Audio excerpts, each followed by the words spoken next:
अब बढ़ते हैं हम लोग बेटा स्टेप्स के ऊपर कि स्टेप्स इन प्लानिंग प्रोसेस क्या हैं, और स्टेप्स पर आपको एक एमसीक्यू मिनिमम मिलेगा। अब एक बात याद रखना, स्टेप के बीच में कभी भी चेंज नहीं होना चाहिए। जिस स्टेप के बाद जौन सा स्टेप आता है वही स्टेप लिखना, ठीक है ना। अगर आपने स्टेप में गड़बड़ी कर दी तो वहां पर नंबर 0 मिल जाएंगे। तो स्टेप को ऑर्डर में लिखना बहुत जरूरी है। क्लियर है, बात समझ में आई? तो सबसे पहला स्टेप क्या होता है? सबसे पहला स्टेप, थैंक यू साहिल, सबसे पहला स्टेप होता है setting objectives.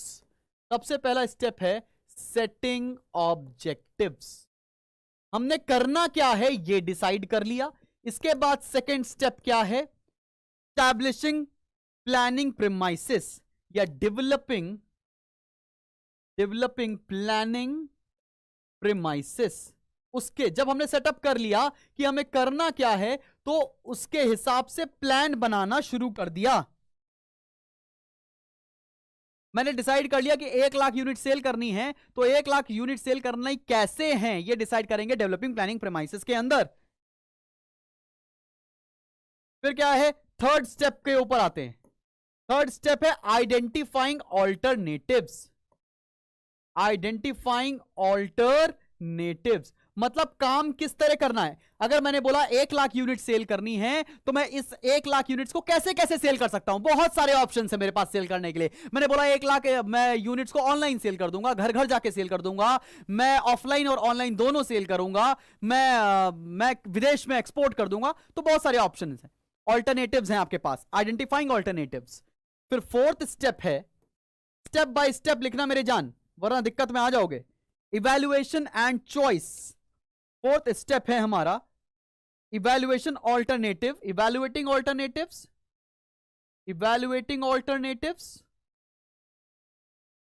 And selecting the best one and choosing the best alternative. मैंने सिलेक्ट किया कि बहुत सारे ऑप्शन है, बहुत सारे ऑल्टरनेटिव है एक काम करने के लिए, तो बेस्ट तरीका क्या है उसको चूज कर लिया। बहुत सारे ऑल्टरनेटिव्स दे रखे थे, सबको मैंने देखा कि कौन सा अच्छा है कौन सा बेकार है, इवैल्यूएट किया और उसमें से बेस्ट को सेलेक्ट कर लिया। फिर बढ़ते हैं अगले पर, फिफ्थ पॉइंट पर। फिफ्थ स्टेप क्या होने वाला है? Formulating derivative plans. Formulating derivative plans. Formulating derivative plans का मतलब क्या है? जब हमने एक प्लान डिसाइड कर लिया और उस प्लान को एक ऑल्टरनेटिव डिसाइड कर लिया, उस ऑल्टरनेटिव को डिसाइड करने के बाद इन डेप्थ प्लानिंग कर डाली, ठीक है ना, इन डेप्थ प्लानिंग कर डाली, उसको बोलते हैं हम लोग फॉर्मुलेटिंग डेरिवेटिव प्लान्स।